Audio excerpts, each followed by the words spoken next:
Since its inception in the 19th century, communism has always been at war with the Catholic Church. We'll discuss why that is, and also look at some heroic examples of Catholics who resisted the atheistic system. Hello, I'm Eric Sammons, your host and editor-in-chief of Crisis Magazine. Before we get started, I just want to encourage people to smash that like button, to subscribe to the channel, let other people know about it. Also, you can follow us on social media at Crisis Mag. And you can also go to our website, crisismagazine.com, sign up for our daily newsletter. You get our articles right to your inbox. Okay, so today our guest is Kristen Theriault. She is the author of When the Sickle Swings, which I'm not lying, even though it says on the book, Kristen Van Uden. Is it Uden, maybe? Uden, okay. Because she got married recently, so her last name changed. She has degrees in history and Russian area studies and is, like I said, the author of When the Sickle Swings. She's also the editor of Catholic Exchange. I think a lot of people probably have heard of Catholic Exchange, have been to it, has great articles there. So she's the editor of that. So she's got the same job as me, just a different magazine, online magazine. So very good. Welcome to the program, Kristen. Thanks so much for having me, Eric. So tell me a little bit about your background. I want to hear especially about the Russian area studies because my wife also had a dual major of political science and Russian studies. Very nice. I don't meet very many other people who have that as a major. So tell me about what got you interested in that and why you did that.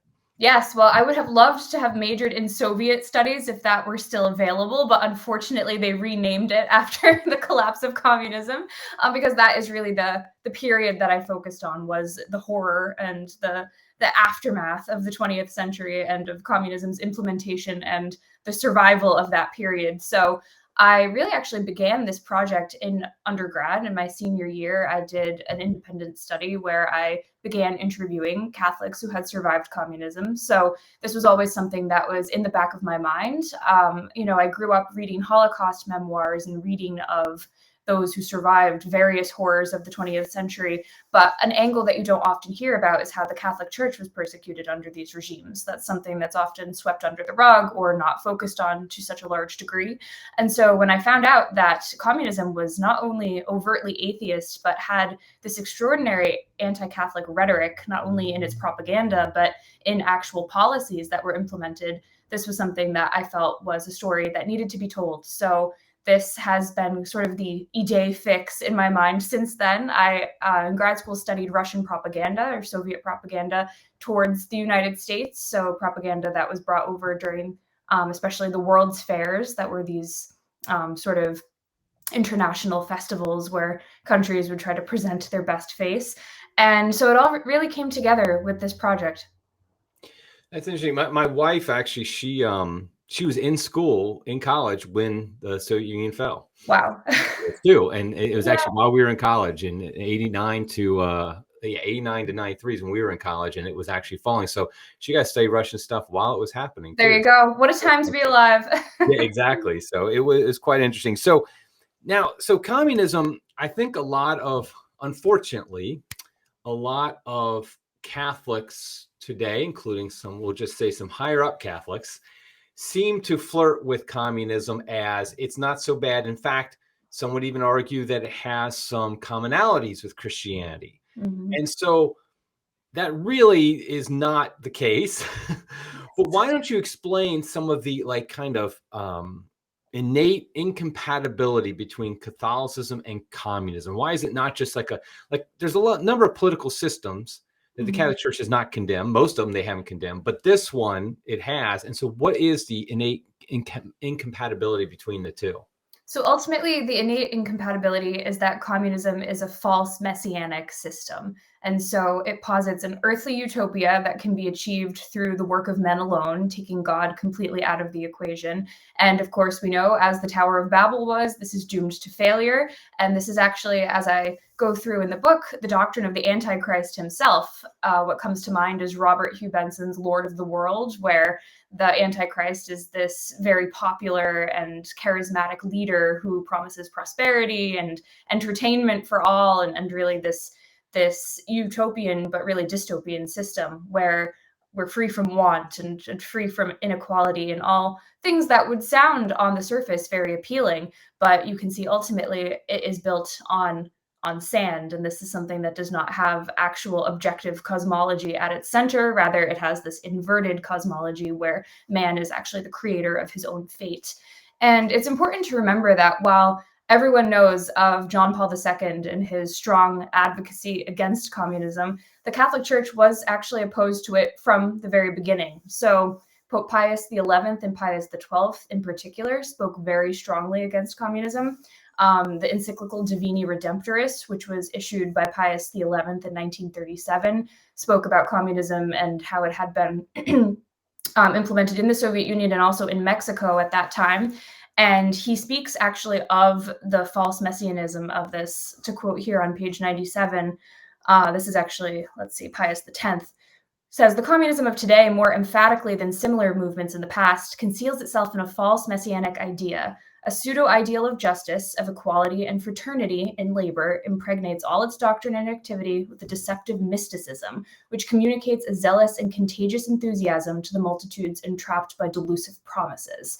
And this is actually the way I approach communism in the book, is that it is not simply an economic or a political system, but really has this spiritual core at its center. And so therefore, all Catholic resistance to communism and even survival under communism took on this element of spiritual warfare that I think is often neglected. I think you mentioned in your book, and I think Paul Kingor mentioned one time on the podcast, didn't a pope condemn like communism or socialism even before Karl Marx? Oh, that's interesting. Probably I mean, of course, modernism and communism have very many similarities. So the ideals that were promulgated during the French Revolution, which Right. evolved into communism and modernism in separate ways, were condemned before. So I would have to double check on that exactly. I think you actually, I might have read it in another book. But I feel like there was oh yeah, here we go. You said it yourself. Oh, I did. Authors. I love it when like I'm getting interviewed for a book I wrote. Yeah. And there was something I wrote in there. Right. I'm like, oh man. Wow, so brilliant. I will quote the expert, Kristen Theriault. Communism was condemned as early as 1846 by Pope Pius IX, who later included in his syllabus of errors. And so that's just amazing that was before even, because I think Communist Manifesto is 1848, I think. So. Basically, it's the same time frame. So the point is, this isn't like some Johnny come lately. John Paul II just decided, okay, now we're against communism. Right. I think people have this idea that it was condemned after its fruits had been obvious, but when, you couldn't deny the body count of the Holodomor anymore, or it was obvious that this was an evil system, but they saw the writing on the wall and they could tell that this ideology could only ever bear bad fruit. Now, the communists themselves, early on, they seemed to realize also that their great enemy was the Catholic Church. But how are some just kind of general ways did they, especially before they had power, and even when they had power? Because I know in some ways there's obviously there's like I said, Paul Kingor's written about this, how they infiltrated. And obviously in your book you talk a lot more about the explicit oppression. What were kind of the methodologies that different communist systems took into place to combat the church? So I identify about 5 major tactics that are used really once communism has gained power. But it's really interesting you ask about before they've even come into power, because during that time, that is when the propaganda campaigns really had the most effectiveness. And in the book, I go into the story of Father Joseph Tufar, who was a priest in Czechoslovakia. And in 1949, this is right after the communists had seized power, but before the machine had really started humming along, the communist state targeted him, and he was actually, I believe, martyred in this very intense way, where this small town where he was a priest called Chihost had what the parishioners believed to have been a miracle on Christmas Day, which was a Eucharistic miracle in the sense that when he was speaking of the real presence, the crucifix behind the altar actually swung all the way to the left, all the way to the right, and then came to rest, bowing down in the middle. So looking like a benediction or a blessing upon the people. And he thought nothing of it, really, just prayed about it. And then the very next day, it happened again. So at this point, of course, something's going on. He has to elevate this to the bishop for further investigation. The secret police of Czechoslovakia catch wind of this at this point, and they cannot have this rumor getting out because, of course, it would speak to the power of God, and that is just completely forbidden. And so they actually hauled Father Tufar into their offices and tried to demand that he act in a propaganda film where he would show and prove how he had faked the miracle. And they had this whole system rigged up where they had a wire connected to the crucifix, and they wanted him to pull it and like wink at the camera and show, yes, this is all fake, nothing to see here. And of course he refused, even if this miracle was proven to not have been authentic, which we'll never really know because those investigations were cut off. He wasn't going to lie, obviously, and cause scandal to his people and just cause this doubt in the real presence. So they beat him to death over this and went on to actually create the film anyway. It's still available to watch on YouTube. The full name is in here. It's something like Those to Whom the Umbrage Comes, or some very unwieldy title like that. Very communist title. Exactly. It's like Concrete or When the Paint Dries, which, by the way, I actually like how my title, which I really love this title, but it actually kind of sounds like a socialist realist title if you're thinking of it in another way. So, but yes, this case with Father Tufar happened right at the beginning when communism was taking over. So it's really this ideological warfare and priming the populace through just the discrediting of the Catholic Church that happened before any of the overt persecution. Now, did they have phases where they would try to like be friendly with the Catholic Church and not say anything against it in order to try to kind of be chums with them? Is that happen at different communist parties? Have they tried that? It does. There's kind of this good cop, bad cop mentality, and it ebbs and flows depending on, especially throughout the 1970s in Eastern Europe, there was sort of this period of cooling a little bit. That's when the Prague Spring happened in 1968, and the church was a bit more free at that point. But typically, the most insidious tactic that is used to pretend to marry Catholicism and communist ideology together is, in Latin America at least, liberation theology, which you alluded to a bit in the beginning, because this is really and studying Castro is a very interesting topic because he never actually disavowed his Catholicism per se, as the line was much more clear in Eastern Europe, for example, but he basically perverted the Catholic ideals, especially those of social justice, and claimed that, oh, if you're not supporting communism, then you don't care about the poor and you can't be considered to be acting in charity, and all these other perversions of what we know the gospel actually states. And so that was very confusing ideologically. In the East, and this is a really interesting element of Czechoslovakia, is that there were actually sort of two churches. This shadow church that was the state church, that was very similar to what we see in China today, actually, where the communist authorities would select the bishops, they would promote their company men from within, and they would get those priests to either just not speak against communism or to actually actively push their doctrines, versus the underground church, the ones who remained loyal to the Vatican and refusing to take part in this schismatic act of allowing a state authority to call the shots. And they, of course, had to operate in secret and were completely cut out from the seized property. They couldn't use church buildings or vestments or any of the treasures that the church had previously held in that country. So there was this friendliness sometimes, but those who I interviewed could always see through it, and they knew that this wasn't going to actually benefit the church in the long run. Many times the argument would go, oh, at least you can go to Mass, which I think we hear sometimes today, and in terms of ideological issues of, oh, well, I'm here for the sacraments, it doesn't matter what's being taught. And that was a dangerous trap to slip into, because the process with those they were chummy with was more gradual and more of this ideological, again, warfare to get you to, like the boiling frog, accept communism slowly over time.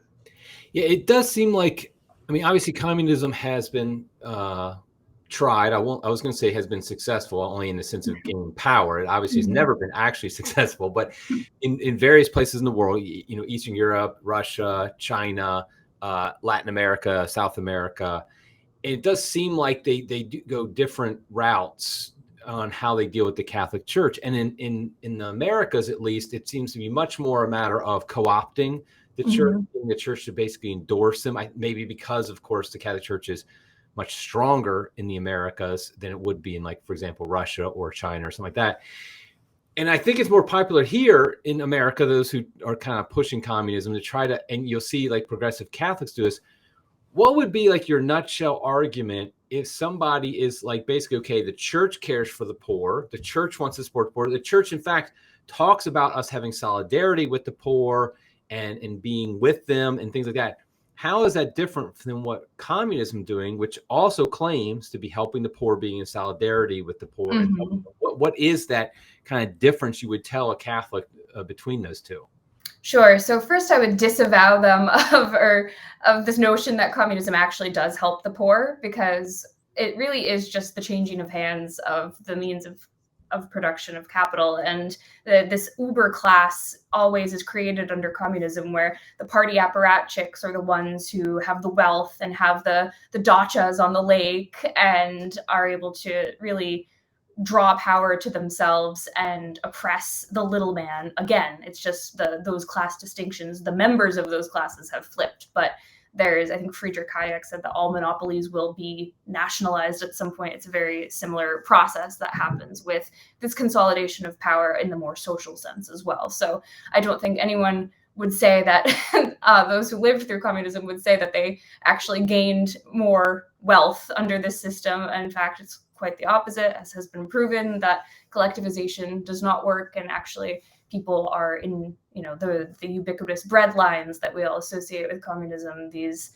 just inability to meet your basic daily needs is always something that happens. So then ideologically, there is, as many people have outlined before, a stark difference between charity that is something that the church orders us to partake in, and that is an act of free will, versus a charity or a pseudo charity that is forced upon the populace at the societal level, and it removes the agency of the individual there. So there is really no perfect system of government in which, of course, we're not utopians, but we do, of course, seek to live in a better world and seek to relieve the suffering of the poor in the ways that we can. And so in the US, I think we're at this pivotal moment where over the past even just 70 years, the role of the church as the provider of these services has been co-opted almost completely by the state. And so the church's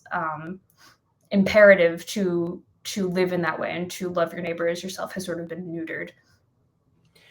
Do you see, like, in our country here in America, there's been like this gradual move from a more limited government to a government that's much more involved in every aspect of life, including economically. I mean, in Russia, it was overnight. I mean, almost literally, you went from, the monarchy, and then you went the temporary government they had. I can't remember what kind of government system it was, for like 6 months or whatever it was. And then you have communism like overnight. And then, but here, like I said, it's been much more gradual. At what point, and so Catholics have been often like convinced to go along with this because this idea of government helping the poor is a good thing, and it helps with. Now, I mean, my cards on the table is I am like pretty radically free market and anti-government. So like, I think at the beginning of that discussion, it was off the table. But what would you say is kind of like, at what point does it get dangerous? Where does it get to be really against Catholic thought to go from like no government, for example, just anarchy, all the way to communism? Like, where is that balance that we should go for? And are we past it already here? I know. I think it depends on the system of government. And also, I always remember that our government was founded upon human beings acting with principles that have really been lost, like just basic moral and human dignity principles that really are not as common anymore as they would have assumed they would have been. So a government by the people of the people only reflects the basic moral temperature of that people. So we are definitely headed in the wrong direction because of our moral formation. But yeah, the balance, I would say a good example that kind of helped me to grapple with this question lately was the problem of Indie Gregory in the UK. And everyone speaks, of course, of socialized healthcare as something that is desirable because many people in the United States struggle to get proper healthcare, and our system is far from perfect. But the rule of thumb that I always use is to be a pessimist in that the government, when it takes rights away, very rarely gives them back without some sort of major shift or forcing that. And so when you are handing over the decisions over life and death, really, through healthcare to the government, what is the worst possible thing that can happen, which we see did happen, unfortunately, in this case. And she's not the first. There have been several babies over the past decade who have unfortunately been condemned to death by the NHS, really. And so many people would say, oh, this is just a conspiracy theory, something that 10 years ago we thought maybe would not have happened. But if you follow the seizure of rights to its logical conclusion, then yes, this is something you have to always consider, especially given, again, the actual moral status of those who are in charge. Yeah, whenever something is free, like free healthcare, there's always a major cost. Yes. It's always very expensive. But in this case, it's even sadly the cost of lives, you see with communism. Now, before I talk about, I want to ask you about some of the kind of the heroes that you focus on. You have a chapter here, and I'll make sure I get it right. The Doctrine of the Antichrist, I believe is what it's called. And so, that's pretty hardcore. We're not saying, oh, I don't agree with this political system, I think it's bad. But you're calling it literally Doctrine of the Antichrist. Why is it that you feel like you can use? I know you've already touched on this a little bit, but that's you're just giving no quarter at all to communism. You're literally calling it like the Antichrist. So why is it that Catholics really should think of this as the doctrine of the Antichrist? Yeah, so this was informed by actually my reading for Sophia. So as you probably know, I'm spokesperson for a lot of our reprints. And in the last year, we published a lot on the Antichrist. So I was reading book after book on the apocalypse and the Antichrist. And that's kind of a downer after a while. I know, right? It's a great year. Yeah. And after a while, I just started to think, wow, this sounds a lot like what communism is promising. And it goes back, I always kind of receive truths best through literature. And so again, I'll refer to Lord of the World and how this really portrays the Antichrist as someone who is sneaky, and many people have made the mistake of thinking the Antichrist will introduce himself as such and will be walking around with devil horns and be this obvious caricature of evil. But no, instead, he's going to be very sly, and he's going to cloak himself in the language of justice and truth. And again, he will seek to be the Messiah. And so he has to act at that job. It's not something he can just show his true colors from the very beginning. And so really, it comes down to this false messianism that we discussed at the beginning, that the popes identified very early on, is that the Antichrist will seek to be a false messiah, and communism also posits itself as this false worldly messiah. So it sounds intense, but this is the ideological mismatch that leads to the bloodshed and that leads to the ends justifying the means. Because if 1,000 years of peace is coming in the near future, once you establish world communism, it doesn't really matter how many lives are lost in the meantime. As Stalin said, the death of one is a tragedy, the death of millions is just a statistic. And so this really matched this idea that the Antichrist is going to be this false prophet, this person who is promising paradise on earth, which is an impossibility, and so will always implode. So that is the central through line that makes them similar. Yeah, I think, and this is to be contrasted with what you're not saying, I know, is what was big in my day when I was much younger, was when Gorbachev was in charge. Evangelical Protestants, of which I was one at the time, would call him the Antichrist because he had the mark of the beast on his forehead. Wow, I've never heard that one before, actually. Yes, he absolutely was. There was a big strain of evangelical Protestants here in America that Gorbachev was the Antichrist, and they would tie in his that birthmark he had as the mark of the beast, and it was but what you're saying more is that the system itself, I guess you almost call it antichristic, in the sense that anything that posits a paradise here on earth is Yes. positing it is a false Messiah, because that's what the actual Messiah brings. Exactly. And so like that makes this basically anti-Christian and like I said, anti-Christic. I mean, because the people who run it, I mean, a Stalin, there's no question he's an anti-Christ figure. He's Mhm. not the Antichrist, but Right. I mean, St. John talks about multiple antichrists. It's not like there's just, there will be one, but there's his forerunners, so to speak, his John the Baptist, like Yes. a Stalin or something like that. Exactly. Yeah, Um, and exactly. Obviously, the actual big A Antichrist has not yet come because everyone who's a potential candidate is either too old or dead already. So right. these are prefigurements of that. And one book that I relied on heavily for this, just hashing this out, was Father Vincent Michelli's books on the Antichrist, and also one called The Gods of Atheism. And in the second one, he forwards the theory that basically atheism is not the absence of worship as it claims to be, but rather the worship of idols, because the human soul has built into it that innate desire to worship God. And that doesn't go away even if God's existence is denied. So something else will take its place. And so whether that's the idol of consumerism or a false religion, etc., something will fill in that vacuum. And as I talk about in the book, communism is this totalizing ideology that fills that vacuum very well, because it really is in this religious language. And I briefly mention in the book the story of these Gulag survivors who were true believers in the party.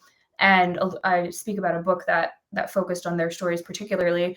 And they were sent off to the Gulag, and they couldn't believe that the party was wrong in their decision. So they had internalized this shame and guilt and thought they must have done something wrong, even if they don't remember doing it. So they would gaslight themselves into thinking, yes, I am some sort of wrecker or some, counter-revolutionary. And after their release, even, they would petition the party to be reinstated in good standing as party members. So it's sort of this process of penance and redemption that really mimics the rituals of an actual religion, and of course, as we know, of confession and penance. And so that's what makes this system so much more insidious than, again, merely a political or economic failure, is that it has this actual element of religious fervor that's baked into it.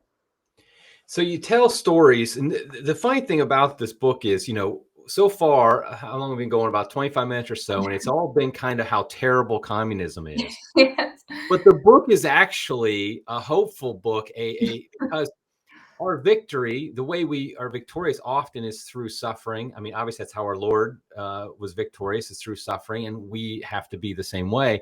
And so you tell stories of Catholics who basically survived communist oppression. Of course, millions did not survive it over, throughout its history. But I think that's an uplifting story for us. But before I ask you about any specific ones, how did you find these stories? Like, how did you research them and find and discover these different stories? Because I don't think most of them are well known. It's not like you just Mhm. like, okay, New York Times talked about one. Let's do that. Right.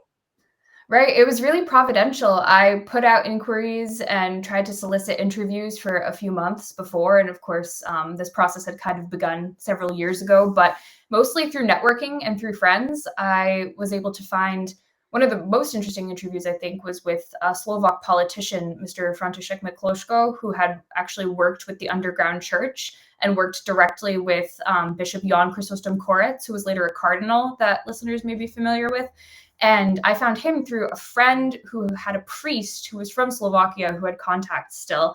And he was just very happy to share his story and to really provide a lot of great detail and to guide me through it. So that was just something I never would have thought that I would have ever met someone at that level before.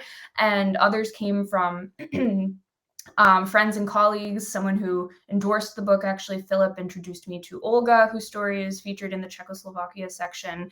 And for the interviews with Cuban expats, I actually went down to Miami and met with a lot of them in person at the Bay of Pigs Museum, which is really this amazing place. If anyone is ever in the area, I would highly recommend going, because it's staffed entirely by veterans of the Bay of Pigs invasion who are still with us. And it's just this living history museum where they can tell you all their stories, and they're all just in such good spirits and love sharing about this. I think Some feedback I often got was that oftentimes people don't ask them these questions, and some people thought that their lives were boring even. I remember talking to someone and he said, "Oh, you don't really want to hear about my story. Everybody went through this." And then two sentences later, he was talking about how he actually decided not to go to the Bay of Pigs at the last second because his CIA agent had warned him it would be dangerous. I'm like, boring and this event do not go in the same sentence. I mean, that's like a movie plot. I know, exactly. So what I discovered is everyone thinks that their lives are just ordinary. And really, the point of this book is that you don't have to be famous. You don't have to be a Solzhenitsyn level to have an important story, and that many of these stories are being lost forever as the survivors grow older. And so they ultimately are universal in the sense that their strong Catholic faith is what guided each of them through this. And so I think they're a lot more relatable to us who are going through something similar, more so in the lines of white martyrdom here in the West. Yeah, I think it's like you got this book in time because we're getting further and further away from. I mean, there's still communism like in China and stuff like that, but from some of like the Eastern European countries and places like that, we're getting further and further away from that. I remember 20 years ago, I was at a parish and we got a priest from Hungary there, and he was a young priest, and I didn't really think much about it. So this was like 2005 or something like that, and he was probably about 35 or around, like I said, relatively young.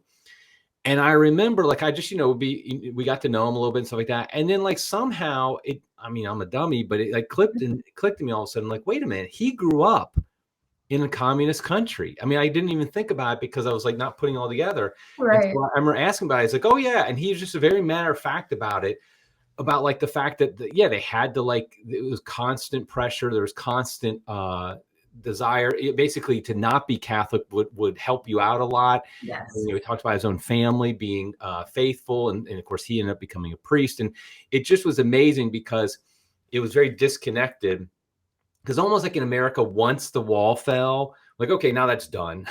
Yeah. and then we meet people. I actually, when I was at Steubenville in the mid 90s, there's a fellow student with me who had basically been involved in the overthrow of the communist government, which I think it was one of the Soviet satellites, Lithuanians. I can't remember which one. Wow, that's amazing. But he was talking about like how he was like, part of this big, they all decide, they knew they could get shot, but they were like, no, we're all just going to show up and hope enough people show up that they don't shoot us.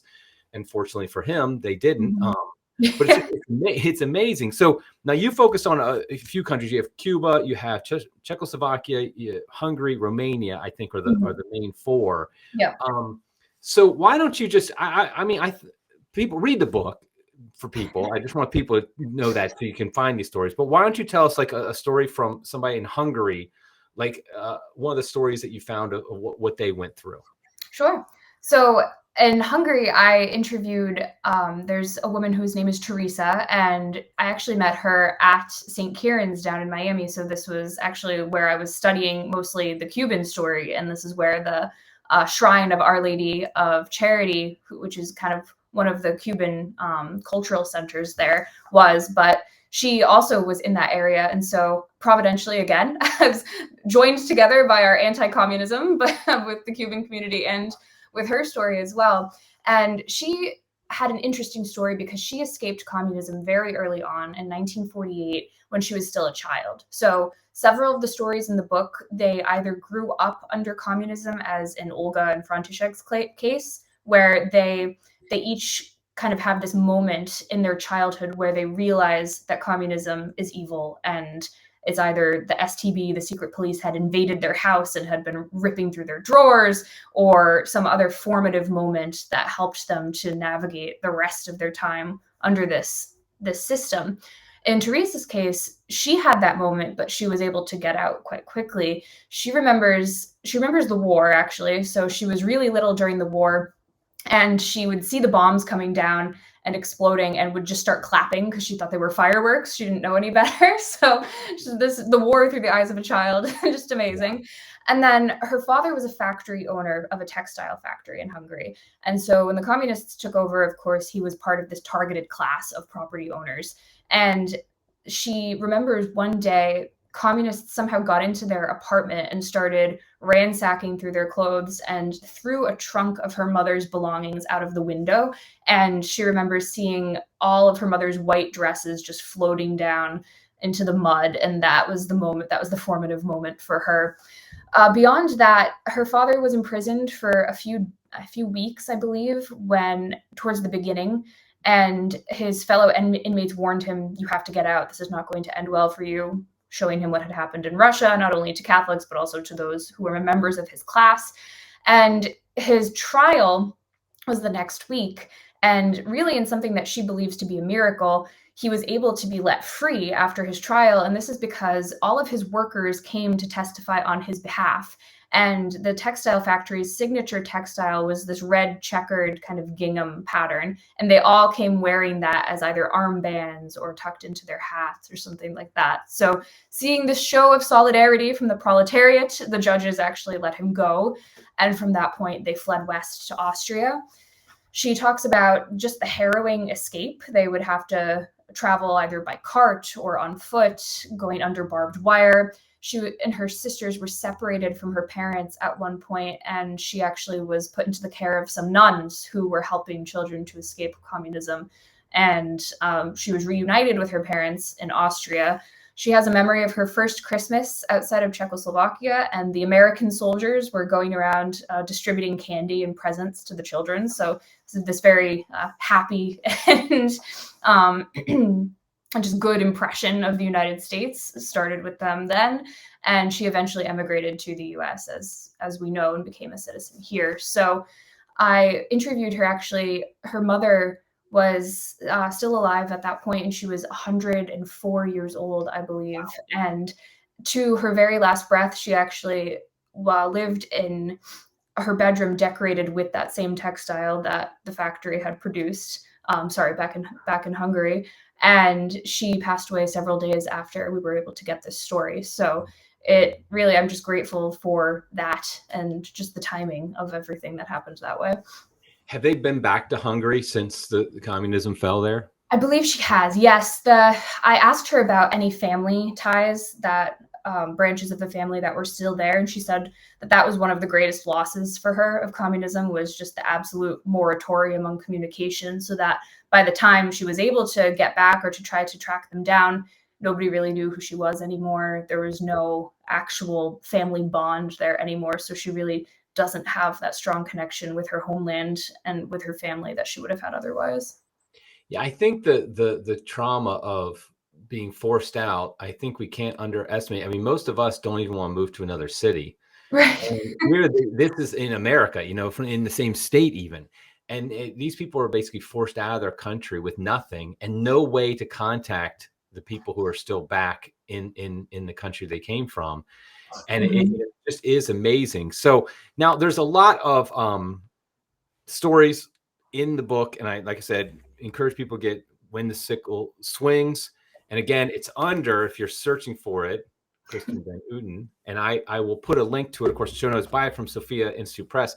But I want to ask, though, finally, one of the last things I kind of want to ask is, you're talking about these historical examples. Is this still going on today? And is there a danger of it still happening? If so, where? And kind of what can we do about it? Yes. So it's important to remember that there are still about half a dozen overtly communist countries, including China, where, as we know from constant articles on crisis and elsewhere, the church suffers continually.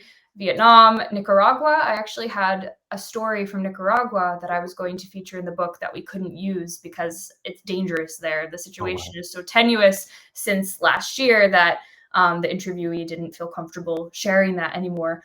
Similarly, in China, I had a few leads, and unfortunately, it's just too dangerous for many of them to want to share these stories, even from the Great Leap Forward and from 60 plus years ago.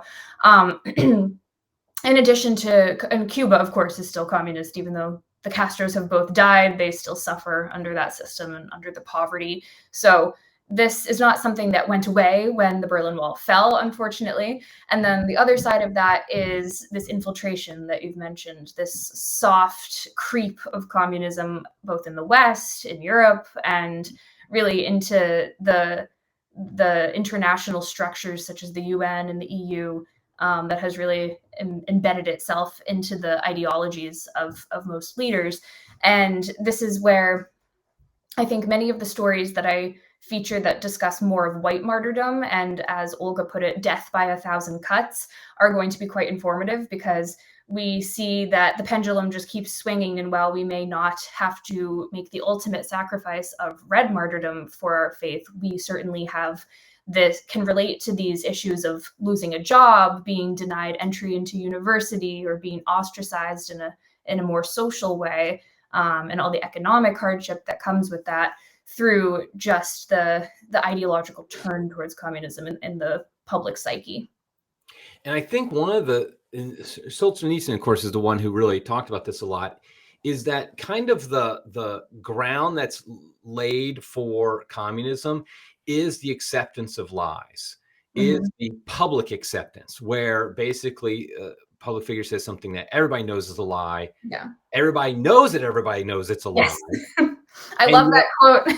Yeah, everybody still goes along with it. Yes. And that's exactly what's happening today. I'm not saying we're under communist persecution in America, but yet at the same time, that's exactly what's happening here. We have these lies, like the transgender lie, yes, the most prominent one right now, the abortion lie, the homosexual marriage, all that stuff. But it's a lie, and it's like everybody knows it's a lie. That's the transgender one particularly, because I think people actually believe, like, there are people who believe like homosexuality is fine and stuff like that. And they actually, I think there's people who have deluded themselves to believe that abortion is for the good. But everybody knows that the man who says he's a woman playing in golf or whatever is not actually a woman, but we're all supposed to act like it. So I would say one of the things that we can do is we speak the truth, and that gives, it's a lie to the lie. It shows that the lie is not the case there. And I think that's what you see in the stories of these people, that the ones who had to escape, it basically, they weren't willing to tell the lie anymore. Right.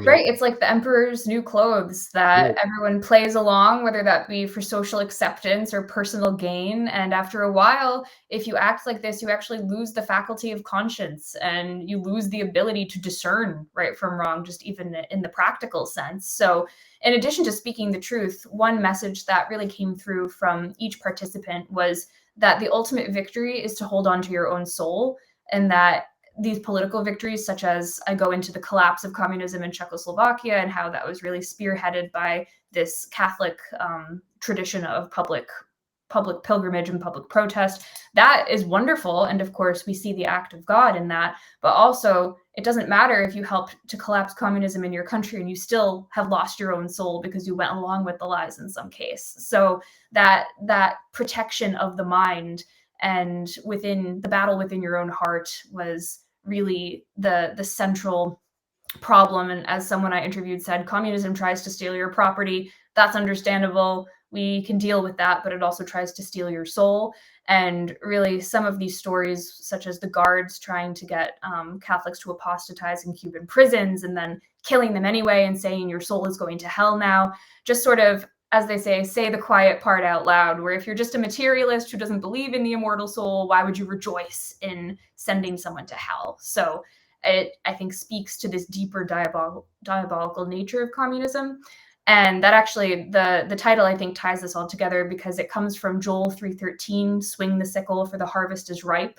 And I just thought it was interesting that this ubiquitous imagery of communism, the hammer and the sickle, also are found throughout scripture. The sickle especially is speaking of this moment where the wheat is separated from the chaff, and the moment of judgment as the soul is brought before the throne of God, of course, represented by the hammer of justice. And so that is ultimately the message, is that you're responsible for keeping the faith for your own sake, for the sake of the church, and also that will have this ripple effect out into even temporal victories.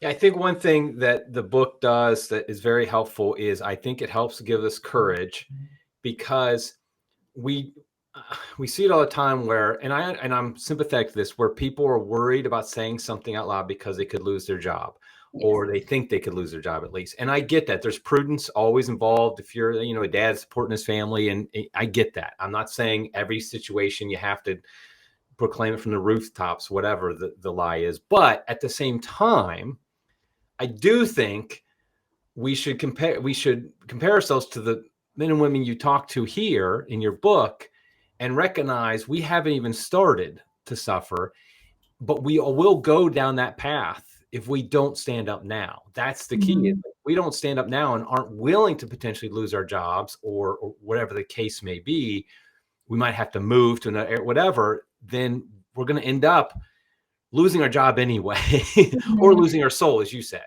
Mhm. So I think that's one reason I would recommend is people, in our era today, to read the book, because I do think it helps give us courage. So Mhm. thank you for writing it and your years of Absolutely. research, really. I mean, because Thank like you. you said, you've been thinking about this since you were a kid, it sounds I like. know, finally, my obsession has been given a platform. Very good, very good. So I will put a link to buy the book from Sufi Institute Press in the show notes. I'll probably also put a link into Catholic Exchanges because it's Sure. cool. Yeah, thank you. Also, if you want to see any links to the books you mentioned about the Antichrist, I think that's Yeah, very good because that helps. Lord of the World, I just reread again a few it's so months ago. good. It is so good. I mean, it's funny because it's obviously antiquated on some of the technology stuff, which is kind of Right. funny, but it goes beyond that so much that you don't really care that much about Mhm. that. So Mhm. yeah, it's very good. Well, thank you very much, though, Kristen, for being on the program. Well, So I assume the Catholic Exchange in the book is where people can find stuff about that's you. right. Yep, Okay, very best good. place to go. Thanks again, Okay, Eric. that's great. Thank you, Kristen. Until next time, everybody. God love you.